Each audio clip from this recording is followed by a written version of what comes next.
É uma grande alegria poder estar com os irmãos, com as irmãs e principalmente com as crianças.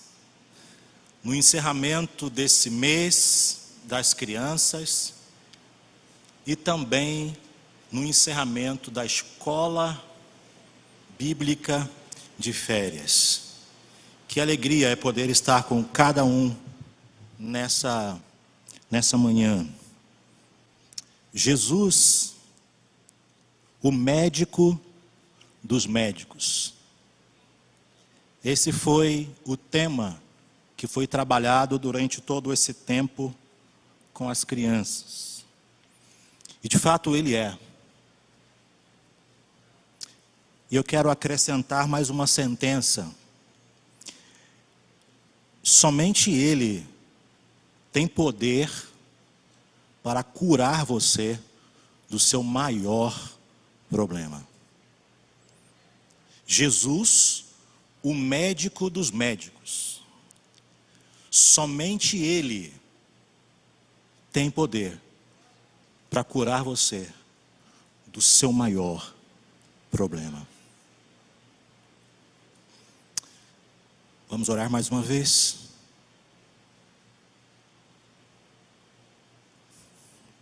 Senhor, estamos diante da Tua palavra, santa e poderosa. Senhor, dá-nos a Tua palavra, que ela seja espada de dois gumes, que penetre profundamente em nosso coração. Senhor, imploramos, dá-nos o Teu Espírito, iluminando o nosso coração, para entendermos a Tua palavra. Senhor, dá-nos a Tua palavra, em Jesus Cristo, amém. Quando fomos comprar o carro da APEC, a APEC, Aliança Pro Evangelização das Crianças, uma organização missionária internacional que já existe há 80 anos. Quando fomos comprar o carro para usar com o trabalho das crianças aqui no Rio de Janeiro, um amigo muito querido, membro do nosso conselho da APEC, aqui no Rio, ele se colocou à disposição para comprar o carro para a APEC, porque ele estava preocupado com a questão dos juros do financiamento. Ele disse: pastor, eu vou comprar esse carro para a APEC. E depois a APEC paga as parcelas, bem devagar, para mim. Pastor, eu vou comprar esse carro à vista. Falei, ok, que bênção. Ele foi comigo à agência. Chegamos lá na agência, vimos o carro. Era o carro que a gente precisava para o trabalho com as crianças. Lindo. Pintura brilhando. Cheirinho de novo. A aparência era perfeita. Ele disse, pastor, é esse que nós temos que comprar para a APEC. Falei, opa, vamos lá. Que bênção. Então ele foi, comprou o carro e deu para a APEC. E começamos a usar o carro. Que maravilha. 6 meses depois, quando fomos fazer uma avaliação no carro para uma viagem que faríamos para o interior de São Paulo para trabalhar com as crianças, eu levei então numa oficina de um amigo que cuidava da suspensão, rodas, alinhamento, balanceamento. Eu sabia que quando ele falava alguma coisa era realmente aquilo. Ele colocou o carro no elevador, entrou e começou a olhar para o carro. E daqui a pouco ele me chamou: pastor, o senhor pode vir aqui? Falei: opa, alguma coisa tem. Ele perguntou para mim assim: vocês olharam o carro embaixo quando foram comprar? Eu falei: meu irmão, como é que eu ia saber que eu tinha que entrar embaixo do carro para olhar? Ele disse: pois bem, olha aqui. E quando eu olhei, eu descobri que o fundo do carro estava bastante afetado pela ferrugem. A aparência externa era perfeita, mas havia um problema escondido no fundo do carro que demandava ser resolvido urgentemente. Sabe, meus irmãos, existem muitas pessoas assim,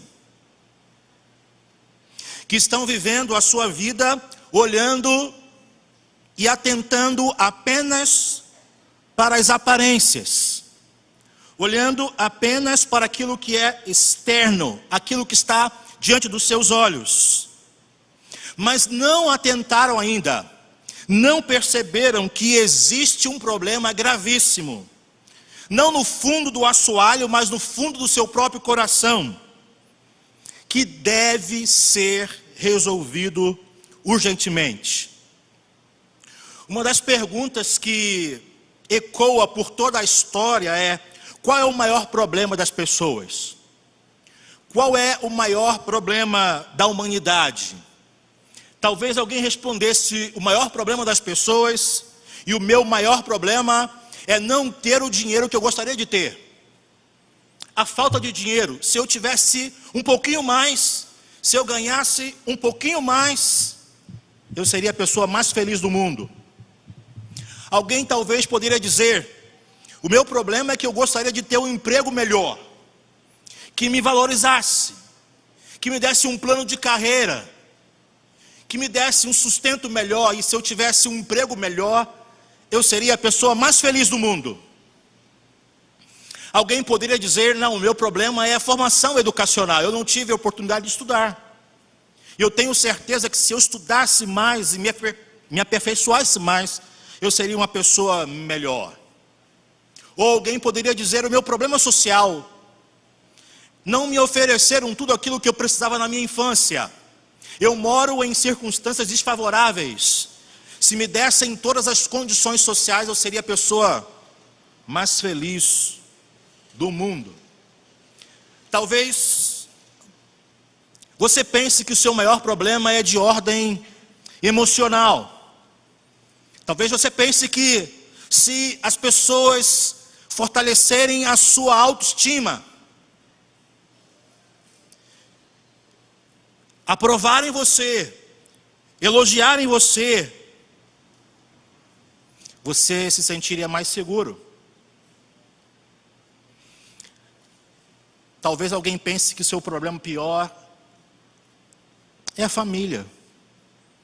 Se eu tivesse a família perfeita, eu teria uma vida perfeita.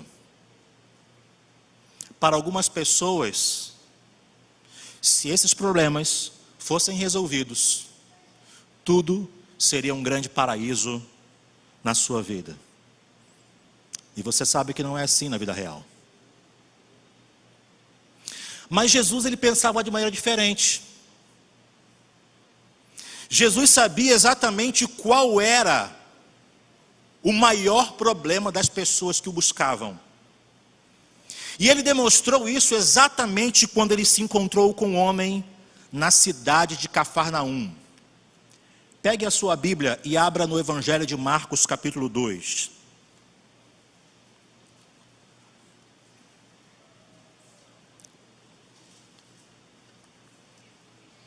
Marcos capítulo 2, versículo 5.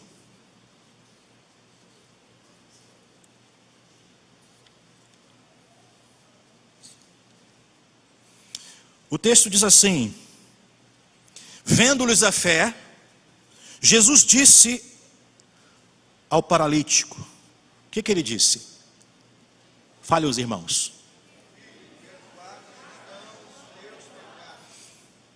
Filho, perdoado estão os teus pecados. O Espírito Santo usou João Marcos para escrever esse evangelho. E ele escreveu esse evangelho para nossos irmãos em Cristo, que viviam na cidade de Roma, que estavam passando um tempo difícil, terrível, perseguições brutais contra a igreja.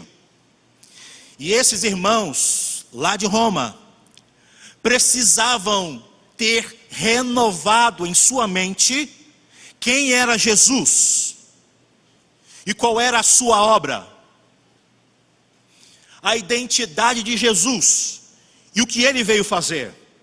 Então o Espírito Santo usa João Marcos para retratar Jesus Cristo como o Filho de Deus, o Rei soberano, que veio ao mundo para trilhar o caminho do servo.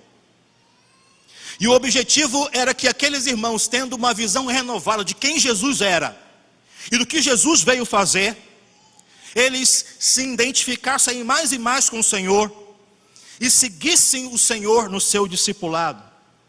O próprio Jesus disse para eles: se alguém quiser vir após mim, negue-se a si mesmo, tome cada dia a sua cruz e siga-me.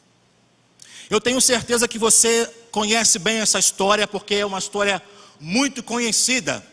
Toda criança que cresceu na igreja como eu, já ouviu essa história muitas vezes e de diversas formas. Depois de caminhar por toda a região da Galileia, Jesus volta à cidade de Cafarnaum. E quando você lê o Evangelho, você percebe que Jesus escolheu fazer de Cafarnaum o seu quartel general. Era dali que ele partia para promover a pregação do Evangelho em toda a região da Galileia. E as pessoas sabiam quem era Jesus. Jesus não podia entrar sem que as multidões percebessem e logo corressem para ele. Então ele chega em Cafarnaum, entra em uma casa e a notícia se espalhou. Jesus está de volta à cidade. E quando todo o povo ficou sabendo de Jesus novamente em Cafarnaum, todo mundo correu para a casa onde ele estava.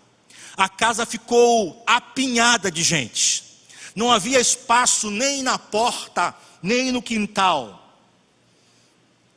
Mas por que as pessoas, quando ouviram falar de Jesus, correram apressadamente para encontrá-lo?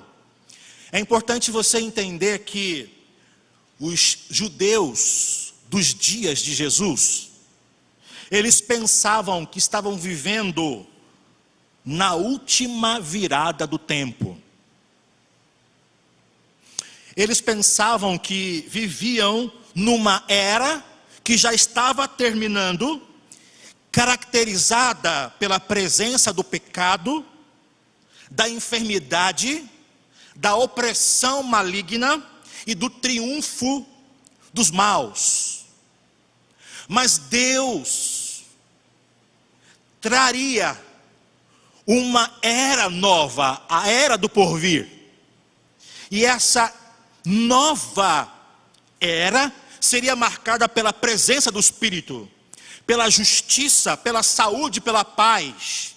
E quem traria isso seria o ungido de Deus. Havia uma expectativa de quando Deus ia intervir na história para libertar o seu povo do sofrimento, da dor, da angústia, da aflição, da escravidão. E quando aparece um mestre que ensinava com autoridade, de maneira diferente dos escribas e fariseus, um mestre que somente com uma palavra ordenava e os espíritos malignos saíam, as multidões começaram a perceber: mas quem é esse homem que fala com autoridade? Quem é esse homem que fala aos demônios e eles se submetem? Quem é esse homem que toca num leproso impuro e o torna limpo? Quem é esse homem? E quando ele chega, todo mundo corre para estar com ele, para estar junto dele. Todo mundo queria buscar Jesus. Mas quando lemos o Evangelho, nós percebemos que as pessoas buscavam Jesus pelos diversos motivos. Haviam aqueles que buscavam o Senhor Jesus apenas por causa das curas que ele fazia. Quando anoiteceu, depois que o sol se pôs, Marcos descreve, trouxeram-lhe todos os doentes endemoniados e ele curou a muitos. É importante a gente relembrar que as curas aconteceram em cumprimento às profecias do Antigo Testamento. Uma das marcas da era do Messias era que curas iriam acontecer. Quando João Batista perguntou, através de um mensageiro para Jesus: Mestre, és tu mesmo aquele que deveria vir? Ou devemos esperar outros? Jesus mandou o recado para João Batista: Ide contai a João as coisas que ouvis e vedes. Os cegos veem, os paralíticos andam, os leprosos são purificados, os surdos ouvem, e os mortos são ressuscitados, e aos pobres é anunciado o Evangelho. Jesus realizou milagres e prodígios, curou pessoas, porque os profetas do Antigo Testamento disseram que isso ia acontecer. Os milagres atuavam na vida de Jesus, diante da população, diante da multidão, como credenciais de que Jesus, ele era o Salvador prometido, o Rei ungido de Deus. Eles testificavam da identidade de Jesus como Messias. E também demonstravam para as pessoas que Deus estava com Jesus. Lembram-se o que Nicodemos falou para Jesus? Rabi, sabemos que és mestre, vindo de Deus, pois ninguém pode fazer os sinais que tu fazes, se Deus não estiver com ele. Nós sabemos que o Senhor é o mestre que Deus enviou, porque os sinais que você faz atestam claramente que Deus está com o Senhor. Mas os milagres que Jesus realizou mostravam o seu coração amoroso, misericordioso, compassivo com todos aqueles que sofriam. Existiam aqueles que buscavam Jesus pelo poder que ele exercia sobre os demônios. Existiam aqueles que buscavam Jesus para avaliar o ensino de Jesus, saber se ele estava realmente sendo fiel às Escrituras. Era o caso dos escribas, dos fariseus e dos doutores da lei. Mas tanto o povo, quanto os doutores da lei, quanto os próprios discípulos não entenderam quem de fato era Jesus. É costume a gente ouvir a pergunta nos evangelhos: quem, pois, é esse homem? As multidões perguntaram isso, as autoridades perguntaram isso, os discípulos perguntaram isso. Mas se você olhar o evangelho com calma, você vai ver que os demônios sabiam quem Jesus era. As multidões não sabiam. As autoridades não entenderam Jesus. E muitas vezes os discípulos não conseguiram compreender quem de fato era Jesus, mas os demônios sabiam. Mas Cristo não permitia que eles falassem quem ele era. Você sabe quem é Jesus? Para algumas pessoas, Jesus é apenas um mestre, cheio de sabedoria. Para algumas pessoas, Jesus é apenas um fazedor de milagres. Para algumas pessoas, Jesus ele é apenas um homem especial. Quem é Jesus? Essa é a pergunta.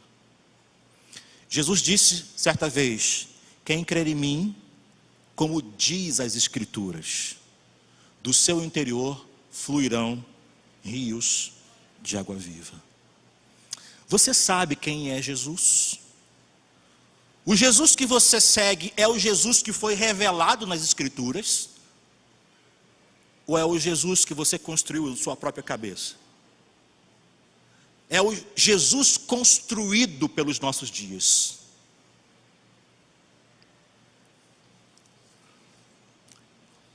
Sabe, meus irmãos, hoje existem muitas pessoas que também buscam Jesus pelos motivos diversos. Alguns buscam Jesus porque acreditam que com Jesus todos os seus problemas financeiros serão resolvidos. Então eu vou procurar Jesus porque Jesus vai me dar uma condição melhor financeiramente falando. Jesus ensinou para os seus discípulos: não ajunteis tesouros na terra, mas ajuntai tesouros no céu. Porque onde estiver o teu tesouro, ali estará o teu coração. Existem pessoas que buscam Jesus hoje porque acreditam que Jesus, e de fato precisam acreditar, mas buscam Jesus apenas pelas curas que Jesus pode realizar. O texto diz que Jesus curou a muitos e não a todos. Quando eu estou ensinando essa história para as crianças, eu tenho que tomar um cuidado muito grande, porque eu preciso ensiná-las que Jesus realmente, Ele é poderoso, de que Jesus pode curar todas as enfermidades. Ele pode, mas existem enfermidades que Ele resolve não fazer. Como uma criança perguntou: mas professor, o senhor acabou de dizer que Jesus cura todas as doenças. Então eu orei pelo meu pai com fé. Meu pai não foi curado. Meu pai morreu. Porque essa criança não aprendeu o propósito dos milagres de Jesus. O propósito dos milagres de Jesus não era dizer que Deus se torna obrigado a fazer as mesmas curas. É para nos fazer entender quem é o Senhor Jesus. Quantas pessoas você conhece que você orou e não foi curado? Esse ano, pessoas bem próximas nós, parentes. Um amigo muito amado, querido, dedicou a sua vida comigo no trabalho com as crianças, adoeceu rapidamente. E todas as noites eu subia ao telhado e dizia: Senhor, poupa a vida do meu amigo. Por favor, meu Deus, cura ele. E aprove a Deus levá-lo para junto de si.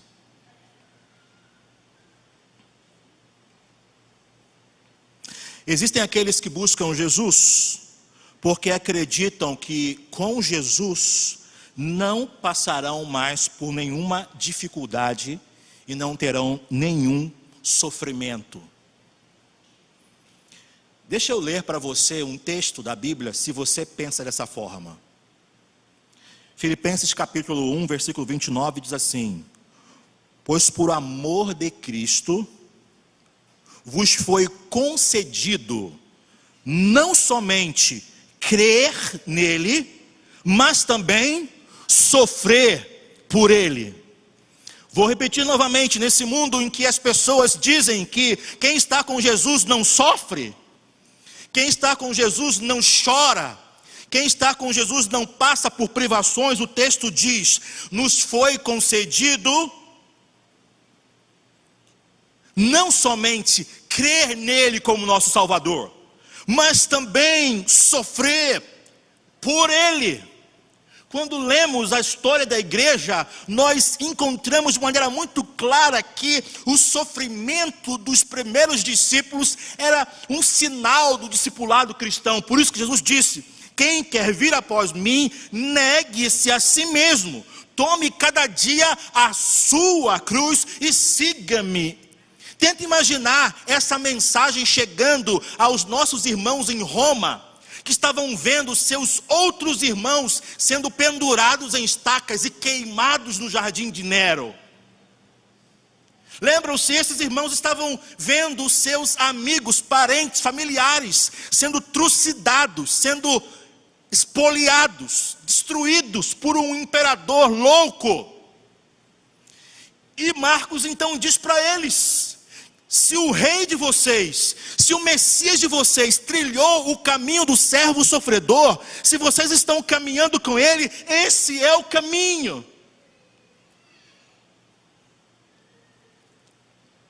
Existem aqueles que buscam Jesus porque querem que todos os seus desejos sejam realizados por Cristo. Jesus, ele é apenas um meio para a obtenção das minhas próprias vontades. Jesus é apenas um gênio da lâmpada que se torna obrigado a conceder todos os meus desejos. Quando eu estava lendo esse texto, eu fiz essa pergunta para mim mesmo: por que será que eu busco Jesus? Por que eu busco Jesus? E eu gostaria que você pensasse assim também: por que você busca o Senhor Jesus Cristo? O que move o seu coração e o que inclina o seu coração para que você busque o Senhor? A primeira cena é Jesus com as multidões. E agora a gente tem a próxima cena. Enquanto Jesus está ensinando as multidões que estavam ali cheias, entupindo a casa, o curso natural da história muda. Porque o texto diz que alguns homens vieram trazendo um paralítico carregado por 4. Alguns homens vieram trazendo um paralítico carregado por 4. E a intenção daqueles homens era conduzir aquele paralítico até o Senhor Jesus Cristo. Os homens acreditavam que Jesus poderia curar aquele homem da sua deficiência. Eles vieram carregando aquele homem em uma maca, em uma casa própria, em uma cama própria para aqueles que eram os mais pobres. Isso nos faz entender que aquele homem vivia numa situação desesperadora, miserável, não podia trabalhar, não podia se sustentar, talvez abandonado pela sua própria família, mas alguns homens conduziram ele até Jesus, porque tanto ele quanto aqueles homens acreditavam que Jesus poderia curá-los. Mas quando eles chegam à porta da casa, eles enfrentam um problema. A casa está cheia. Eles estão com uma maca, carregando um paralítico, e ninguém dava espaço para eles. Ninguém queria ceder a entrada. Bem parecido com um trem hoje, né? Um idoso entra no trem, aí o pessoal começa a dormir. Crente começa a orar. Bem parecido. Quem é esse homem paralítico, esse miserável? Não tem valor, não tem importância nenhuma. Os deficientes físicos eram considerados como pessoas que não tinham valor nenhum, desprovido de toda a graça, bondade e misericórdia de Deus. Para aquelas pessoas, os deficientes eram a escória da sociedade, não tinham valor. Então quem era aquele homem para entrar, querer forçar uma entrada? A multidão não deixa. Mas aqueles 4 homens não desistem, porque eles acreditavam, eles criam. E o paralítico também. Olha uma escada que fora construída do lado de fora, sobem com aquele homem, abrem um telhado, colocam força, sacrifício e descem o paralítico até Jesus. A Bíblia diz que Jesus olha para aquele homem e o texto diz: vendo-lhes a fé. O texto é claro em dizer que todo aquele esforço, tanto do paralítico quanto daqueles homens, era movido pela fé. Fé é certeza daquilo que se espera. Aqueles homens acreditavam que Jesus poderia mudar a vida daquele pobre paralítico. Eles criam sem duvidar, confiavam de todo o coração. E Jesus então disse para aquele paralítico: levanta e anda. Foi isso que ele falou? Não. Jesus disse para ele: os teus pecados estão perdoados. Ora, talvez alguém pudesse pensar: mas Senhor, mas não é isso que a gente quer. Não foi por esse motivo que nós trouxemos esse homem até o Senhor. Senhor, nós queremos que o Senhor o cure. Mas Jesus sabia exatamente qual era o maior problema daquele homem. Porque Jesus, ele via o coração dele. Os homens olham aquilo que está diante dos seus olhos, mas o Senhor olha para o coração. Aqueles homens acreditavam, e o próprio paralítico, talvez ele poderia pensar: mas Senhor, eu quero é andar. Mas Jesus disse: perdoados estão os teus pecados. Meu querido irmão, você que está aqui e você que está ouvindo essa mensagem pela internet, Deus, ele vê o seu coração. Ele sabe exatamente o que está dentro de você. As pessoas podem olhar você e elas só veem a sua aparência. E talvez as pessoas acham que olhando a sua aparência está tudo bem, tudo tranquilo, mas você sabe como está o seu coração. Você serve a um Jesus que é especialista em transformar corações. Você conhece um Senhor que é especialista em mudar corações. Sabe, meus irmãos, o nosso maior problema não é de ordem econômica,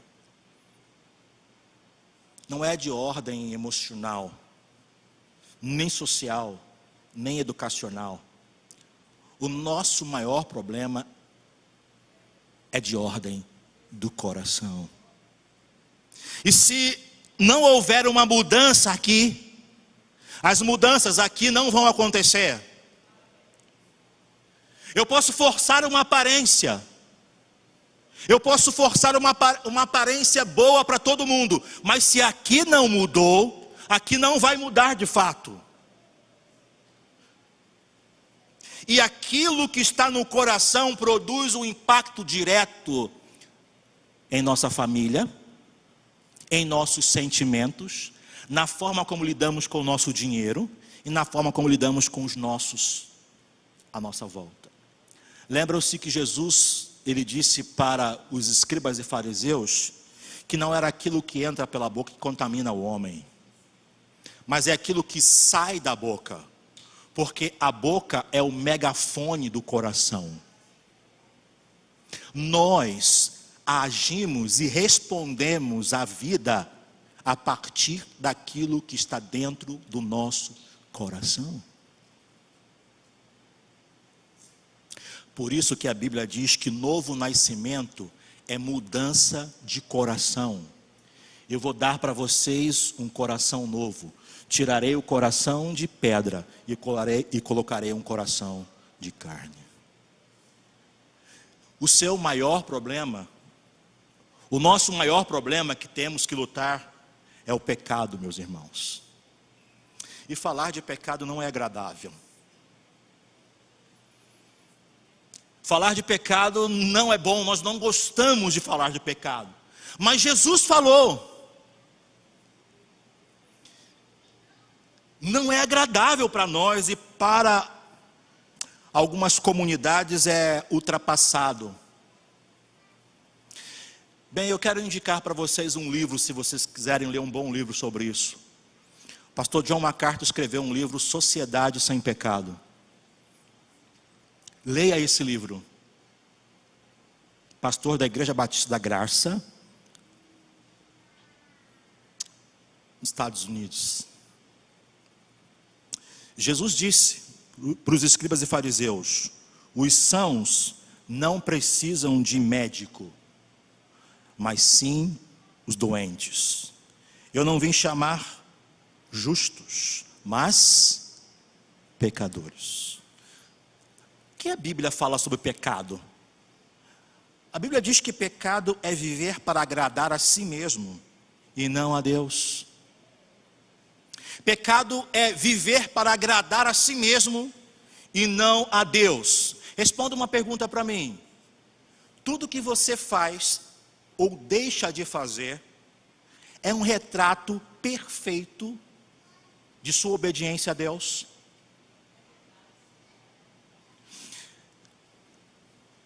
Eu estava no Equador trabalhando numa comunidade indígena no meio do nada. Eu nunca dei aula para tanta criança em toda a minha vida, porque as meninas casavam-se muito cedo e se acreditava que quanto mais filhos uma família tivesse, mais a bênção de Deus estava sobre aquela casa. Então nós tínhamos 2 cultos para crianças, de manhã e de tarde, e à noite treinando os professores. Nós reuníamos 200 crianças de manhã, 200 à tarde. E no intervalo que o culto acabava, eles queriam me ouvir porque eles queriam ouvir português. Eu era o gringo na aldeia. E um dia eu estava falando para eles sobre o problema do pecado. Eu mostrei para eles essa paginazinha aqui. E falei sobre o pecado. Ensinei sobre o pecado. E comecei a dizer para as crianças: você é pecador? E as crianças: sim. Você é? Sim. E aí tinha um menininho lá com o seu ponche, bochecha queimada pelo frio, chapéu. E ele disse, eu falei assim para ele: você é pecador? Ele disse: Falei: não, você não é pecador? Ele: Ok. Seu pai já te pegou alguma vez? Ele disse: Ah, o seu pai já te pegou? Bem, o seu pai te pegou porque você fez coisa boa? Ah, então o seu pai pegou você porque você fez coisas erradas? Ah, então você faz coisas erradas? Ah, então você é pecador. Meus irmãos, pecado é viver para agradar a si mesmo e não a Deus. Nós pecamos quando vivemos de acordo, ou melhor dizendo, pecamos quando não vivemos de acordo com a vontade moral de Deus para a nossa vida. E onde está a vontade moral de Deus para a nossa vida? Nas Escrituras. Pecado inclui as coisas que pensamos, dizemos ou fazemos que não agradam a Deus, mas também as coisas que deveríamos fazer e não fazemos, porque se sabemos fazer o certo e não fazemos, cometemos pecado. Desde Adão e Eva que pecaram, todos nós nascemos com uma inclinação interior para fazer as coisas do nosso jeito e não do jeito de Deus. Nós escolhemos muitas vezes servir a nós mesmos e não a Deus. Nós preferimos agradar a nós mesmos e não a Deus. Todos nós, meus irmãos, todos nós somos assim. Todos nós pecamos e não podemos satisfazer as exigências de Deus para entrar no céu. O pecado, ele nos separa de Deus. Ele faz do homem inimigo de Deus. Pecado é colocar qualquer coisa ou pessoa no lugar de Deus na sua vida. E isso é idolatria. Nós pensamos que idolatria é apenas se dobrar diante de uma imagem. Um ídolo é qualquer coisa ou pessoa que você deposita sua confiança, seu amor, sua adoração e o propósito pelo qual você existe. E quando a gente percebe o que é um ídolo, muitas vezes percebemos que temos ídolos dentro do nosso próprio coração. Pecado é rebelião contra Deus e contra a autoridade de Deus. Era exatamente isso que Jesus estava tratando. Esse era o problema daquele homem.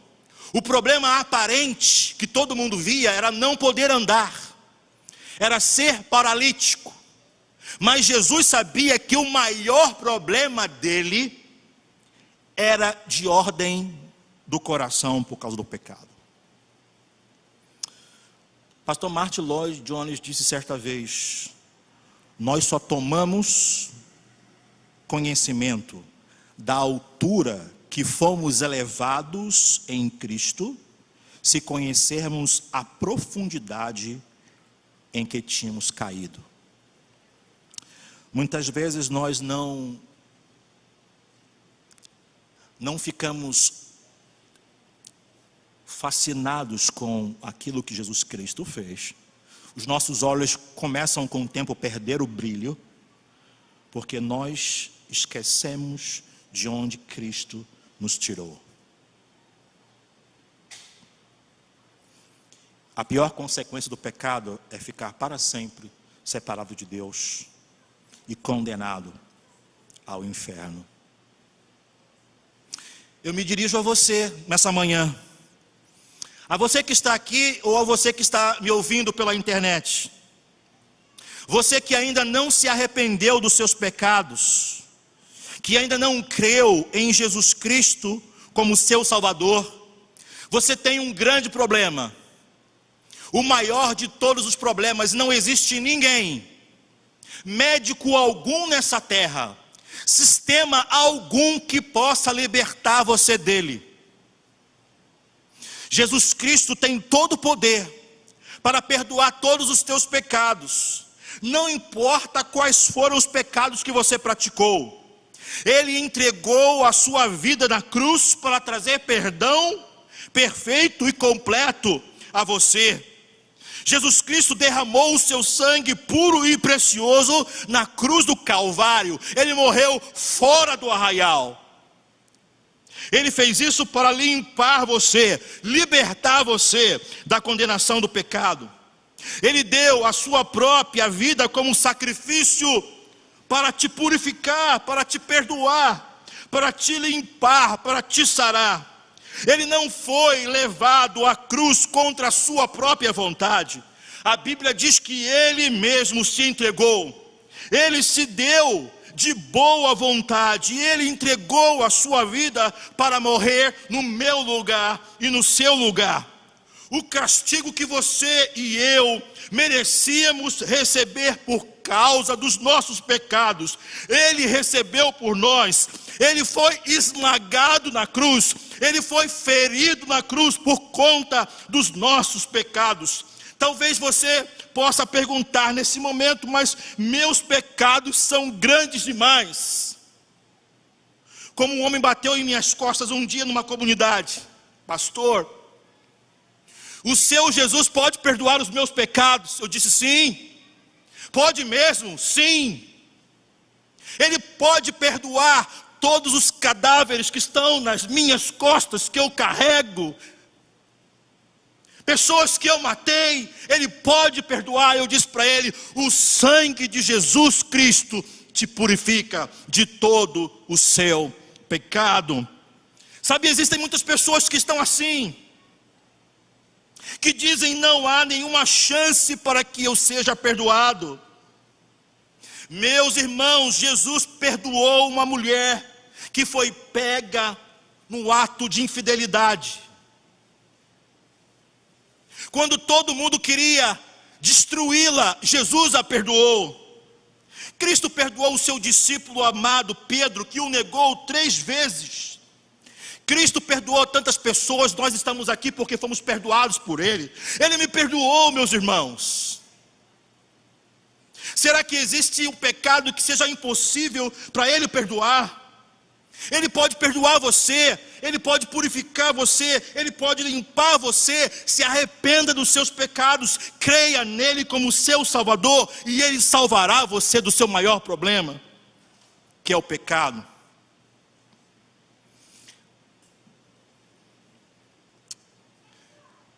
Quando eu estava dando aula para crianças do 2º ano em São Paulo,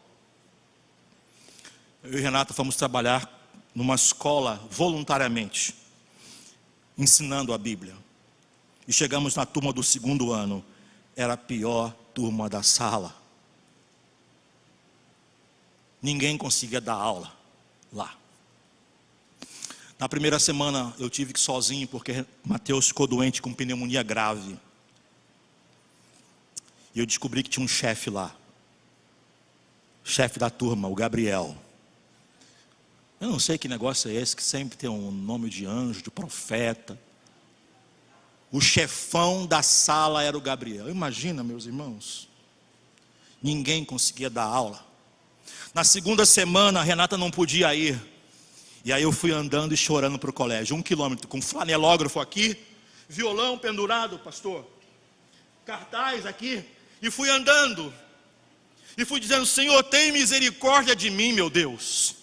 Olha para aquela turminha do segundo ano. Senhor, o Senhor me trouxe lá do Rio de Janeiro para ensinar a Tua palavra para eles. Mas eles são difíceis, meu Deus. Só o Senhor pode purificar. Só o Senhor pode limpar aquelas crianças. Só o Senhor pode perdoá-las, transformá-las. Por favor, meu Deus, me ajuda. Tem misericórdia de mim. Quando eu entrei na sala, a professora disse: pastor, o senhor chegou? Eu falei: sim, estou indo. Ok. Oramos e começamos, cantamos, memorizamos versículo e contei a história sobre Jesus e a sua cruz. E disse para eles: se você quiser conversar com o Pro sobre como crer em Jesus como Salvador, eu vou estar lá embaixo no pátio e você pode me procurar. Então eu saí e já era a hora do recreio daquela turma. Sentei no pátio. Alguns minutos depois veio uma menininha pequenininha chorando. Na minha direção, pastor. Disse: filho, o que aconteceu? A aula foi tão ruim assim? Ele disse: não, Pro. Eu aprendi hoje que eu sou pecadora. Que eu desobedeço meu pai e minha mãe. Que isso não agrada a Deus. Pro, eu acredito que Jesus Cristo morreu por mim. Pro, Ele pode me salvar. Aquela menina confessou os pecados a Jesus naquele pátio. Creu em Jesus Cristo como Salvador. Ficamos 1 ano lá, meus irmãos, pela bondade de Deus. Aquela turma mudou. Meus irmãos, nós servimos ao Rei que está entronizado em um alto e sublime trono. Ao Rei dos reis e Senhor dos senhores. Aquele que veio ao mundo como um servo e deu a sua própria vida. Alguns pensam que a cruz é apenas um símbolo da vergonha e do desprezo. Sim, da dor e do sofrimento, mas a cruz também é um símbolo da glória.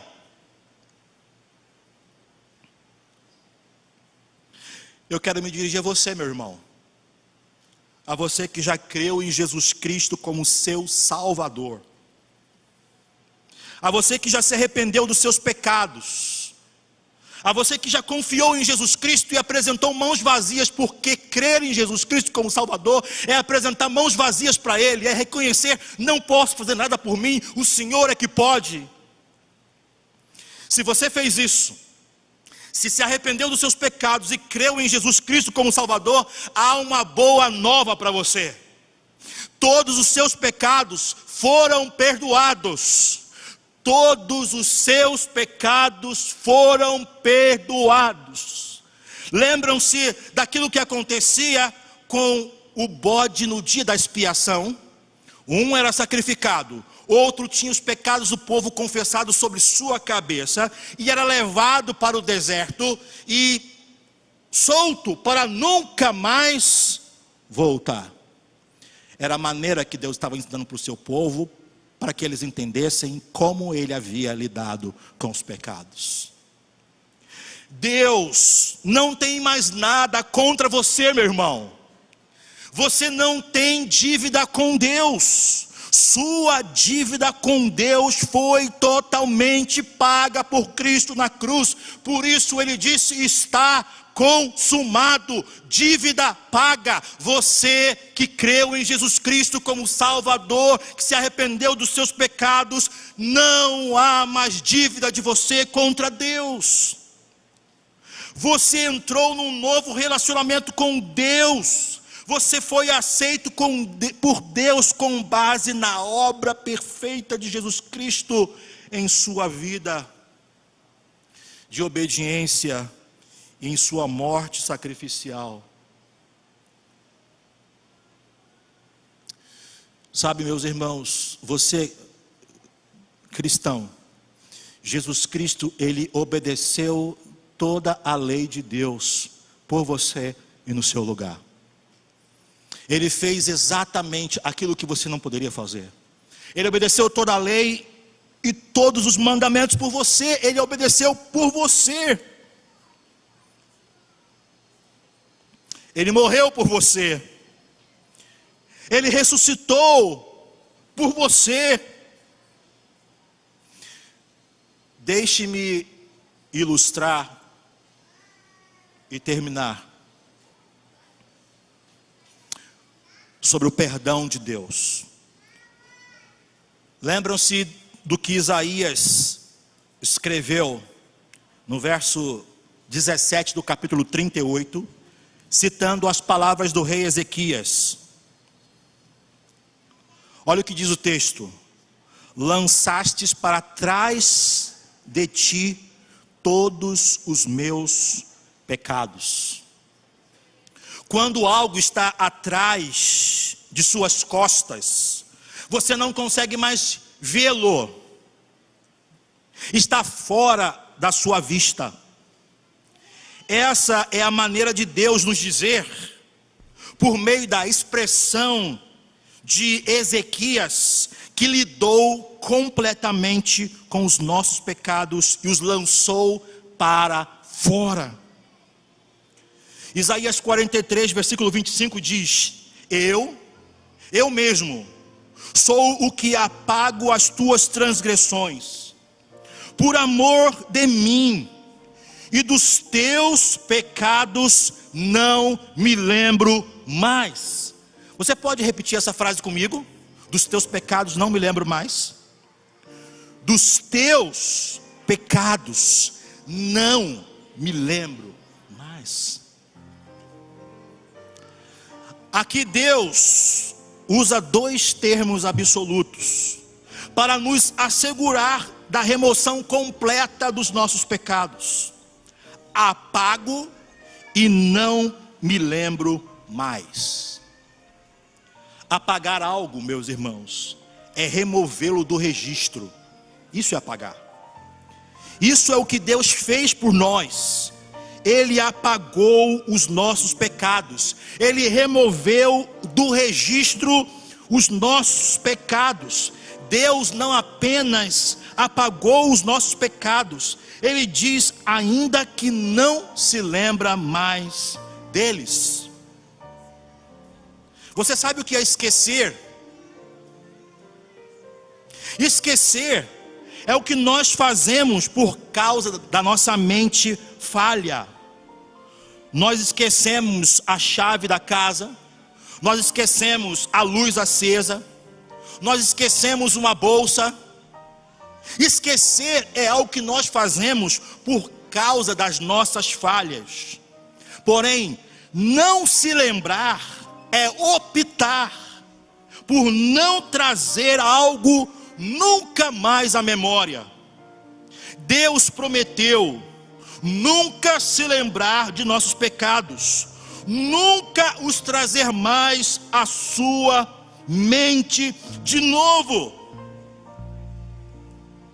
Diante disso, meus irmãos, a pergunta que temos que fazer é: nós cremos nisso?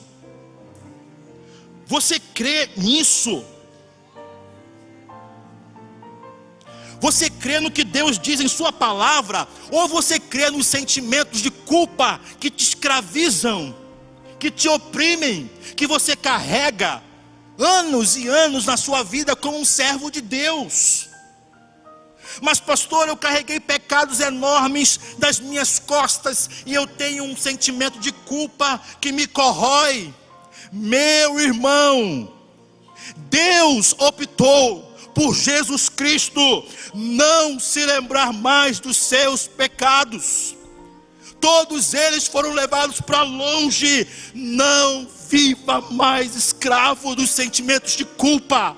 Não viva mais escravo das acusações do maligno. Jesus triunfou. Meus irmãos, nós perdemos a beleza disso. Por isso nós não entendemos o que Paulo falou em Efésios capítulo 1, versículo 3. Ele está olhando de cima a grande salvação que Deus deu ao seu povo eleito. E ele disse: bendito seja o Deus e Pai de nosso Senhor Jesus Cristo, que nos abençoou com toda sorte de bênção nas regiões celestiais, em Cristo Jesus. Talvez você pense que aquele problema daquele homem era apenas a paralisia. Talvez você pense que o seu maior problema sejam outras coisas. Mas seu maior problema é o pecado. Pastor, o que aconteceu com aquele homem? Você conhece a história. Para mostrar que ele tinha poder no céu e na terra, Jesus disse para aquele homem: levanta, toma o teu leito e anda. Mas o problema principal, Jesus resolveu. Termino dizendo: meu irmão, você que já confessou os seus pecados e creu em Jesus Cristo como Salvador, não se esqueça, todos os seus pecados foram perdoados na cruz. Não viva mais arrastado pelas culpas e acusações do maligno. E a você que aqui entrou e que me escuta, se você não creu em Jesus Cristo como Salvador, há um problema grave contra você: o seu pecado. Mas Ele pode salvar você. Se arrependa hoje, creia nele, porque Jesus, o médico dos médicos, é o único que pode salvar você do seu maior problema, e é o pecado. Deus abençoe a todos.